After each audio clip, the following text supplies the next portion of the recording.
ምንም ዕውቀቱ ሳይኖራቸው ከሙዚቃ አጫዋችነት ወይም ከዲጄነት ተነስተው የሀገር መሪ ሆኑ። ከጥቂት ዓመታት በኋላም ወጣቶች ውሃ ጠማን ብለው ጥያቄያቸውን ጀመሩ። የኤሌክትሪክ ኃይል ማግኘት አልቻልንም ሲሉም አቤቱታቸውን ደገሙ። የመንግስት ያለ ኑሮ ከበደን በማለትም ቅሬታቸውን አሰለሱት። የቀድሞው ዲጄ የሀገሪቷ ፕሬዝዳንትም ለነዚህ ጥያቄዎች የሰጡት መልስ የጠያቂዎቹን ልብ ከማርካት ይልቅ ወጣቶቹን በእጅጉ ያበሳጨ ነበር። ውሃ፣ መብራትና የኑሮ ውድነት ላማረረው ህዝብ የፕሬዝዳንቱ መልስ ልክ ናችሁ፣ የውሃና የመብራት መሰረተ ልማቶቻችን አርጅተዋል፣ ነገር ግን በአዲስ ለመቀየር ሀገሪቷ ገንዘብ የላትም፣ ኑሮ ግን አልተወደደም፣ ኢኮኖሚያችን በሚያስገርም ሁኔታ እያደገ ነው ሲሉ ነበር ለህዝቡ ምላሻቸውን የሰጡት። ህዝቡ ክፉኛ ተቆጣ። ንዴቱ ገንፍሎ አደባባይ ወጣ። ሰውየውም ለህይወታቸው ሰጉ። ከዛም ስልጣን ላይ ባወጣቻቸው በፈረንሳይ የጦር አውሮፕላን ሸሽተው ወደ ፈረንሳይ አቀኑ። ከዛም ያልተጠበቀው ሆነ። Thousands of young people in Madagascar have poured onto the streets of the capital to protest electricity and water outages. The power cuts often leave homes and businesses without electricity for over 12 hours each day.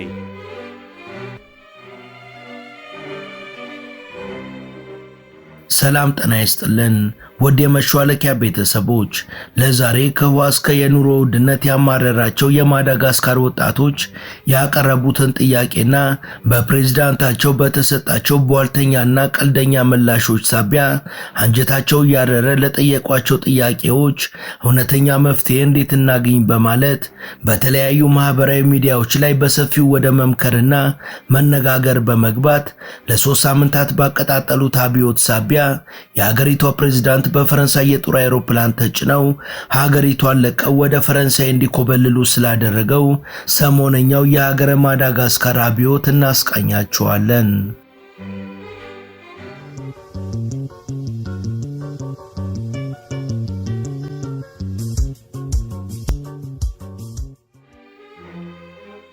ተሰናባቹ ፕሬዝዳንት የ51 ዓመቱ ጎልማሳው አንድሬ ራጆሊ በግንቦት 30 ቀን 1974 በአንሲራቤ ከተማ ውስጥ በአንጻራዊ እይታ ሀብታም ከሆነ ቤተሰብ ነበር የተወለዱት።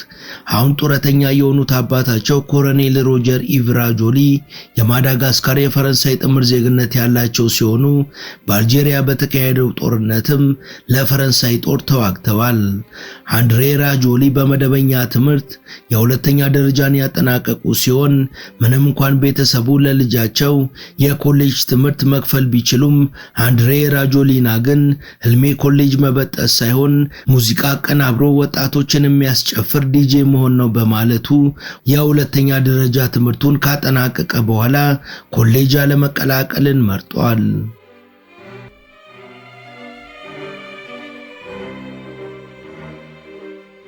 ራጆሊና በ1993 የዲጄነቱ ካባ ላይ የነጋዴነት ህልሙን ደርቦ ገና በ19 ዓመቱ ሾውቢዝ የተሰኘ ለሱ የመጀመሪያው የሆነውን የፌሽታና የድግስ አዘጋጅ ድርጅትን አቋቋመ። ከዛም በሚቀጥለው ዓመት የማዳጋስካርና የውጭ ሀገር የሙዚቃ አርቲስቶችን ያካተተ ዓመታዊ የአደባባይ ኮንሰርት ለማዘጋጀት በቃ። ይህ የአስጨፋሪነት ስራው እየደራ ሄዶ መሰል ዝግጅቶቹ በ10ኛው የምስረታ በዓል ላይ ከ50 ሺህ በላይ ተሳታፊዎችን ማሳተፍ ችሏል።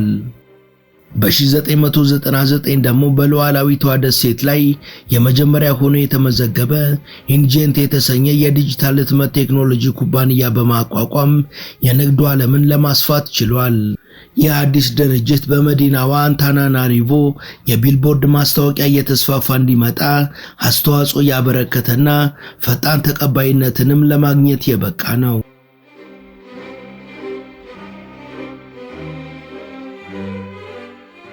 የቀድሞው ስኬታማ ነጋዴ ያሁኑ ፈርጣጭ ፕሬዝዳንት እንደ ማር በጣፈጠው ንግዱ ቀጥሎበት ቪቫ የተሰኘ የቴሌቪዥንና የሬዲዮ ኔትወርክን ጨምሮ በሌሎች አትራፊ የንግድ ዘርፎች ገንዘብ ሲሰበስብ ከርሟል። ወደ ፖለቲካው የገባው ግን ከዚህ ቀደም ከ2009 እስከ 2014 ድረስ በሀገሪቷ የነበረን ፖለቲካዊ ቀውስና በወታደር የተደገፈ መፈንቅለ መንግስትን ተከትሎ የአንታናናሪቮ ከንቲባ በመሆን ነበር። በመቀጠልም በ2007 ጆኤሊና የተባለ የፖለቲካ ፓርቲ የመሰረተ ሲሆን ነገሩን አስቂኝ የሚያደርገው ደግሞ የስያሜው ትርጉም ነው። የፓርቲው ስያሜ ቁርጥ ያለ የማዳጋስካር ወጣት የሚል ትርጉም ያለው ሲሆን ወጣቶቹን ለማጥመድ ሳይጠቀመው እንዳልቀረ ይነገራል። በኋላም በ2018 በተደረገው ፕሬዝዳንታዊ ምርጫ አሸንፎ በጥር 19 ቀን 2019 ላይ የማዳጋስካር ፕሬዝዳንት ሆኖ ቃለ መሐላ ፈጽሞ ነበር።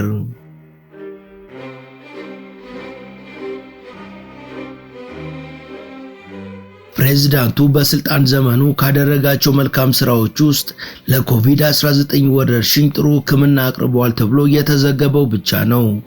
ራጆኤሊና የማዳጋስካር ፕሬዝዳንታዊ ምርጫን በድጋሚ በ2023 አሸንፎ ነበር። ከህዝባዊ ቁጣ እንዲድን እድል ከሱ ጋር ያበረችው አንድሬ ራጆሊና አመጹ እየተጠናቀቀ ህዝብ ድል ማድረጉ አይቀሬ እንደሆነ እየታየው ሲመጣ ወዳጁ የሆኑት የፈረንሳዩ ፕሬዝዳንት ኢማኑኤል ማክሮን በላኩለት በፈረንሳይ የጦር አውሮፕላን ታዝሎ የትነቱ ወዳልታወቀ ቦታ መሄዱ ሰበር ዜና ሆኖ የዓለም ሚዲያዎች ተቀባብለው ዘግበውታል። በእርግጥ አንዳንድ የዜና ምንጮች ፕሬዝዳንቱ የሄደው ወደ ፈረንሳይ ነው ቢሉም የፈረንሳይ የጦር አውሮፕላንም ሆነ ፈረንሳይ በጉዳዩ ላይ እንዳልተሳተፉበት እንዲሁም ወደ ፈረንሳይ ስለመግባቱ የፈረንሳዩ ፕሬዝዳንት በተጠየቁ ወቅት የክህደት መልስ ሰጥተው ነበር።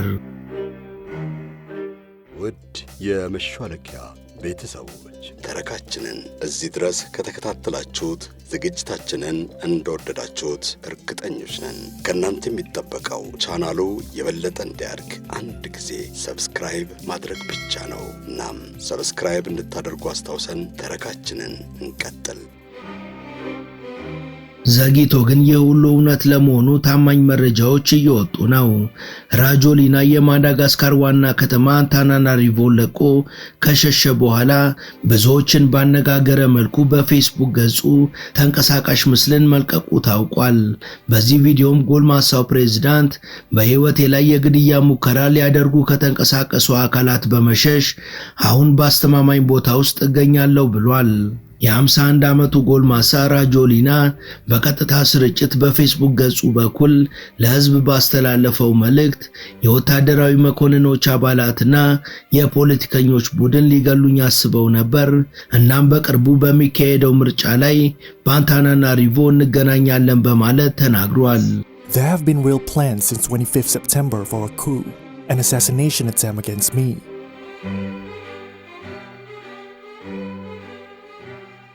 በዚህ ህዝባዊ እንቅስቃሴ ጄንግ ማልግ ብለው ራሳቸውን ከሚጠሩት የማዳጋስካር ወጣቶች ከፍተኛ ሚና ጎን ለጎን አስተዋጽኦ በማድረግ ስኬቱን ያቀረቡት የሀገሪቷ ወታደሮች መሆኑ የታወቀ እውነታ ነው። ወታደሮቹ ባለቆቻቸው አመጹን እንዲያከሽፉ የተላኩ ቢሆንም እኛም የህዝቡ አካል ከመሆን አልፈን የኑሮ ውድነቱና የውሃና የመብራት አገልግሎት አለመኖሩ ሰለባዎች እንጂ በልዩነት ተጠቃሚዎች አይደለንም በማለት ከአመጹት ወጣቶች ጋር ለአንድ ዓላማ መቀላቀላቸው ትልቅ ጉልበትን የፈጠረ ነበር። እንዳውም እነዚህ ወታደሮች ከተቃውሞ አልፈው የሀገሪቷን መንግስት ቴሌቪዥን ጣቢያ ዋና መስሪያ ቤት እንደሚይዙ እስከ መዛት ደርሰው ነበር። የእነዚህ ወታደሮችን እንቅስቃሴ ተከትሎ በፖለቲካዊ እንቅስቃሴው ከፍታ ላይ ጎልቶ መውጣት የቻለ አንድ ወታደራዊ መኮንን ነበር።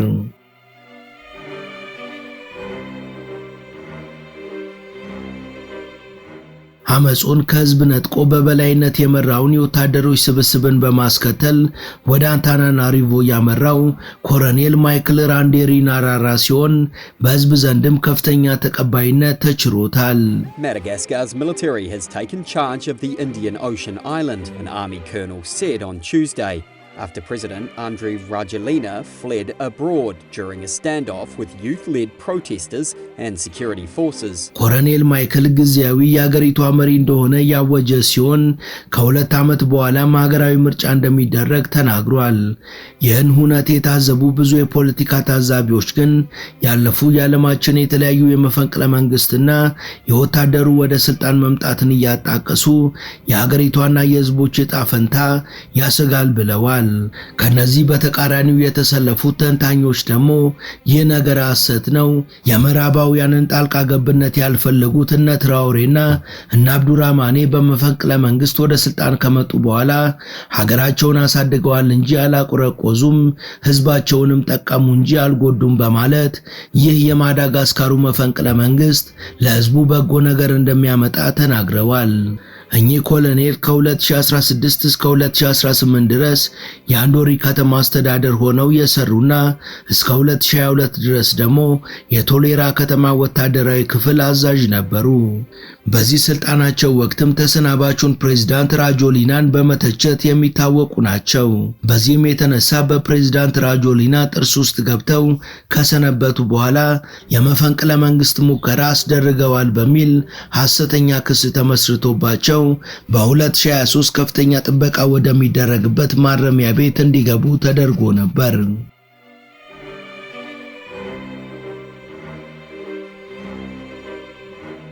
በወቅቱም ብዙ ወጣቶች እስሩን በመቃወም ሐሳባቸውን ገልጸው ነበር። ከተወሰኑ የእስር ወራት በኋላ በ2024 ከወህኒ ቤት ተለቀዋል። የፈሩት ይደርሳል የጠሉት ይወርሳል እንዲል ሆነና ኮሎኔሉ የራጃ ኦሊን መንግስት በህዝባዊ አመጽ በተደገፈ መፈንቅለ መንግስት ገልብጠው አዲሱ የአገሪቷ መሪ በመባል ዙፋኑን ለመውረስ በቅተዋል። በበዓለ ሲመታቸው ቀንም በደካማ መሪ ደክማ የነበረችዋን ሀገራቸውን ማዳጋስካርን ጠንካራ ሀገር እንደሚያደርጓት ተናግረዋል። Le jour d'aujourd'hui marque un tournant historique pour notre pays, avec un peuple en effervescence, mu par la volonté du changement. በማዳጋስካር ታሪክ ዛሬ አዲስ ቀን ነው። ህዝቡም የተሻለ ለውጥን ደጋግሞ ሲጠይቅ ከርሟል። ከዚህ አንጻር እኛም የሚፈልገውን መስጠት አለብን። ደክማ የነበረችውን ሀገራችንንም ማቃናትና ጠንካራ ማድረግ አለብን።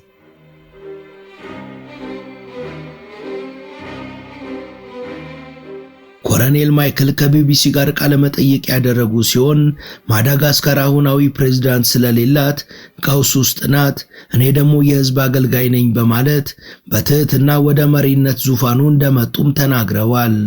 Tene fa ufati Madagaskar tsy maintsy mandray ndraikitra maolo Pirenena sul Titandrazana tsy maintsy mandray ndraikitra ማዳጋስካር አሁን እየሞተች ያለች ሀገር ነበረች። እኛ ወደ ስልጣን የመጣነው ደግሞ ሀገሪቷን ከገባችበት አረንቋ መንጥቀን ማውጣትና የህዝባችንን የወጣቱን ጥያቄ መመለስ አለብን። እኔም ሆንኩኝ ባልደረቦቼ ህዝብን ለማገልገል ነው ስልጣን የያዝነው። ከዚህ አንጻር ህዝባችንን በአግባቡ ማገልገልና ሀገሪቷን በተገቢው መልኩ መምራት ግዴታችን ነው።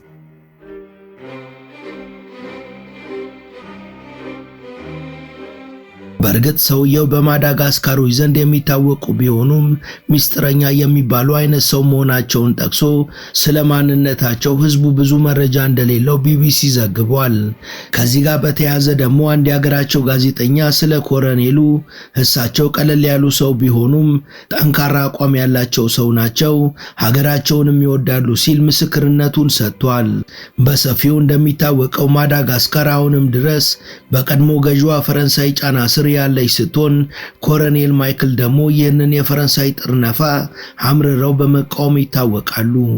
የአቋማቸው ከፈረንሳይ ጫና ስር ተላቀው በራሳቸው ለመቆም የበቁ ብሎም እንደነ ሩሲያና ቻይና ካሉ እኩልነትን መሰረታቸው ካደረጉ ሀገራት ጋር ወዳጅነትን እንደፈጠሩት እንደነ ቡርኪና ፋሶ እሳቸውም በተመሳሳይ ያደርጋሉ ተብሎ ተጠብቋል።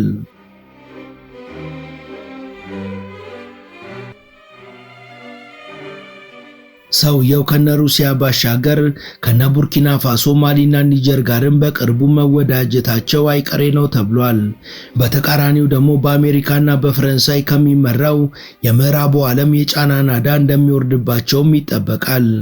ከወዲሁ ለራሳቸው ወንበር የሚፈሩት የአፍሪካ መሪዎች ስብስብና የምዕራባውያኑ እርጥባን እስረኛ የሆነው የአፍሪካ ህብረትም በኮሎኔሉ ለተቋቋመው አዲስ መንግስት እውቅና እንደማይሰጥ ማሳወቁ በብዙዎች ዘንድ አስተችቶታል፣ መሳለቂያም አድርጎታል።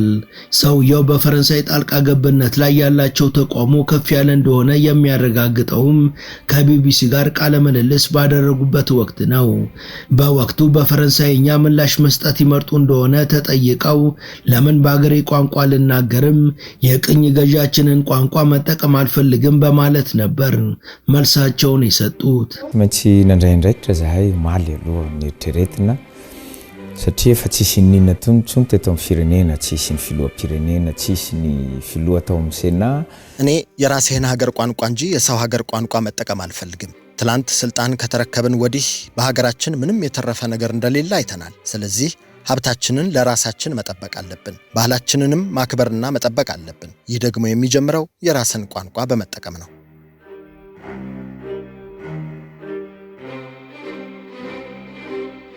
እውን ኮሎኔሉ ያጎበጠችዋን ማዳጋስካርን ቀና የሚያደርጉ ሰው ይሆናሉ ወይ ለሚለው ጊዜ መልስ ይሰጣል።